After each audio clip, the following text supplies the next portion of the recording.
Dear students, हम लोग कर रहे थे उपभोग फलन। आज हम करेंगे कीन्स के उपभोग फलन का मनोवैज्ञानिक नियम।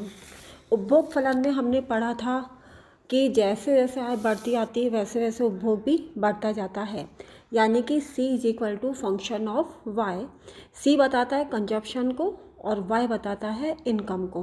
तो जैसे जैसे आय बढ़ती जाती है वैसे वैसे उपभोग भी बढ़ता जाता है और आय घटती जाती है तो उपभोग भी घटता जाता है।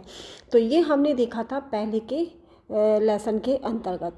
आज हम लेंगे कीन्स के उपभोग फलन का मनोवैज्ञानिक नियम।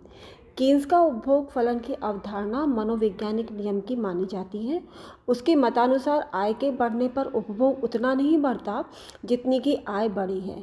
उपभोग की वृद्धि आय में वृद्धि से कम होती है। आमदनी में वृद्धि उपभोग और बचत में वृद्धि के रूप में विभाजित की जाती है। कीन्स के उपभोग फलन के पीछे मुख्य मान्यताएं 3 हैं। नंबर 1, प्रथम मान्यता यह है कि उपभोग केवल आमदनी पर निर्भर करता है।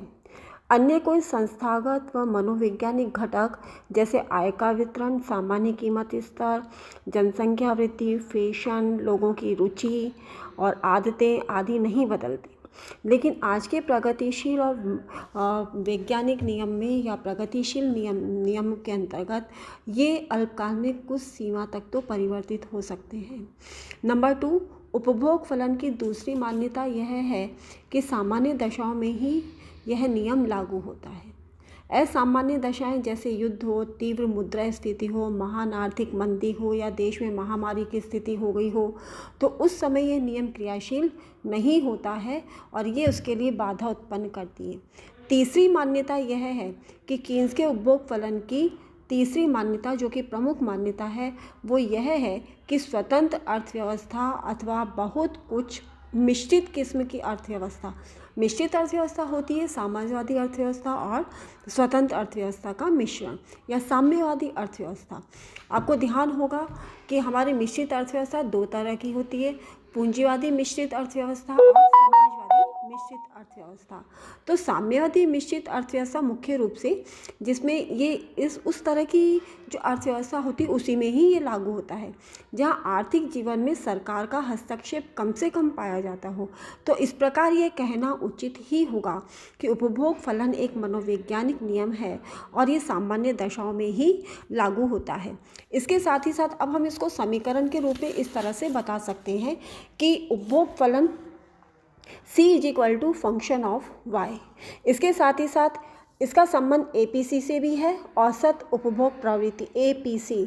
इसका संबंध सीमांत उपभोग प्रवृत्ति से भी है, उपभोग की सीमांत प्रवृत्ति MPC, और इसका संबंध MPS यानी कि बचत की सीमांत प्रवृत्ति से भी इसका संबंध है।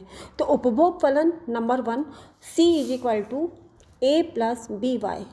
ए देखिए यहाँ पे क्या है, एक अंतरोध है, एक अवरोध है, इंटरसेप्ट है। तो ए एक इंटरसेप्ट होने के कारण ये स्वचालित उपभोग भी कहलाता है। ए इज़ ग्रेटर देन 0 और बी जो है ये MPC को बताता है सीमांत उपभोग प्रवृत्ति। सीमांत उपभोग प्रवृत्ति हमेशा 1 से कम होती है और 0 से ज़्यादा होती है। तो 0 is less than B is less than 1। और आपको ध्यान होगा MPC और MPS का जोड़ हमेशा 1 के बराबर होता है। तो यहाँ पे B जो है वो MPC को बताता है। नंबर 2, उपभोग की औसत प्रवृत्ति APC निकालने के लिए हम क्या करेंगे, कुल उपभोग में कुल आय का भाग देंगे। Y यहाँ पे आय को बताता है C अपॉन वाई और C upon Y is equal to A upon Y plus B।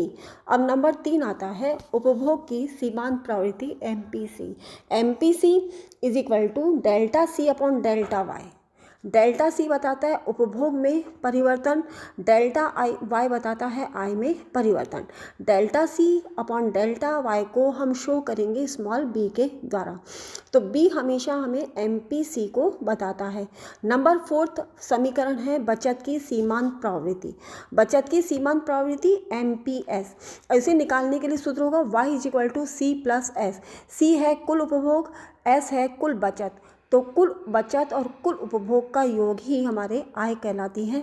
तो y इज इक्वल टू हम सी की जगह पे जो हमने पहले सी के लिए एक समीकरण यूज़ में लिया था, थ्योरम यूज़ में ली थी a प्लस बी वाई, तो c is equal to A plus Y is equal to A plus B Y plus S. तो हमने c की जगह पे a प्लस बी वाई को यूज़ में ले लिया है। और s इज इक्वल टू, अब s इधर गया तो ये हो जाएगा minus A plus Y minus B Y is equal to minus A plus 1 minus B, और ये y इधर आ जाएगा। तो इस तरह से i के एक इकाई बढ़ने में बचत में 1 माइनस बी की वृद्धि होगी। और A P C is equal to क्या हो जाएगा, A P C is equal to minus A plus 1 minus B Y upon Y is equal to minus A upon Y plus 1 minus B bracket में होगा। और यदि आई शून्य हो जाती है तो बचत आपके माइनस ए हो जाएगा। तो इस तरह हमने देखा कि बचत का और आय का और एमपीसी का और एपीएस का किस तरह से संबंध है।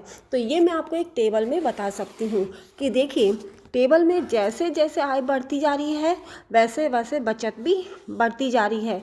और उसके साथ साथ हमारा एपीएस औसत बचत प्रवृत्ति ये कंटिन्यू हमारी घटती चली जा रही है।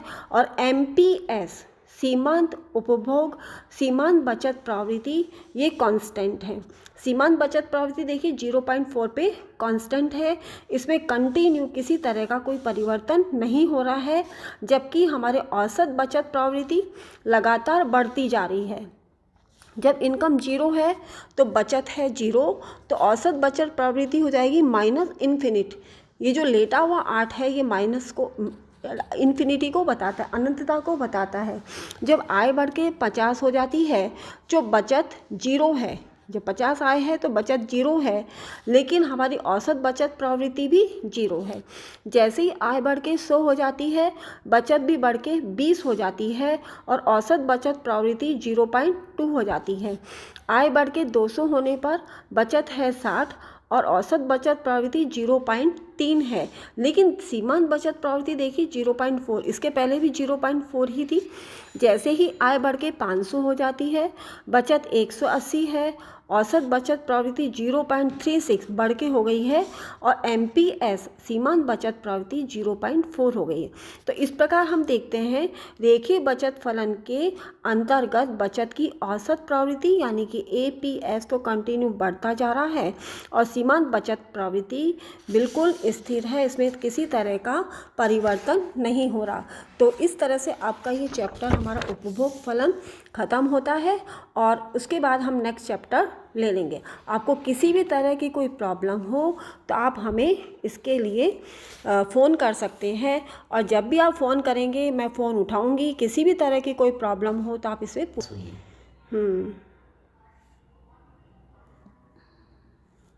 एक और कर लेते हैं सेकेंड ईयर की। तो लिखना पड़ेगा मेरे को थर्ड ईयर का, मैं भी उसको डाउनलोड करूँ, देखें मेरे को होता है क्या। ये कौन सी ईयर की थी? Second year. आप लोग थर्ड ईयर के हैं ना? मैं सेकेंड ईयर की हूँ।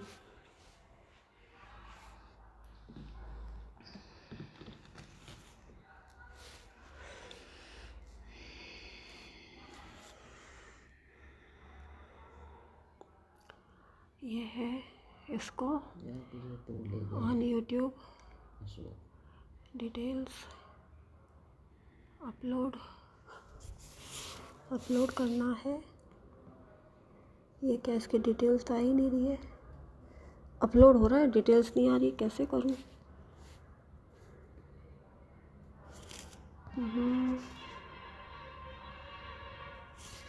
अपलोड हो रहा है और डिटेल नहीं आ रही है।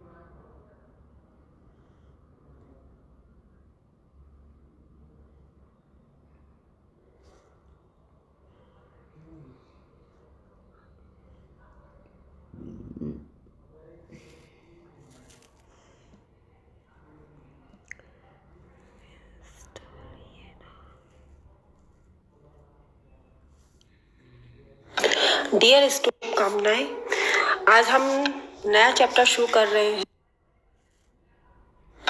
डियर स्टूडेंट, आप सभी को दीपावली की बहुत बहुत शुभकामनाएं। आज हम नया चैप्टर शुरू कर रहे हैं, सहसंबंध।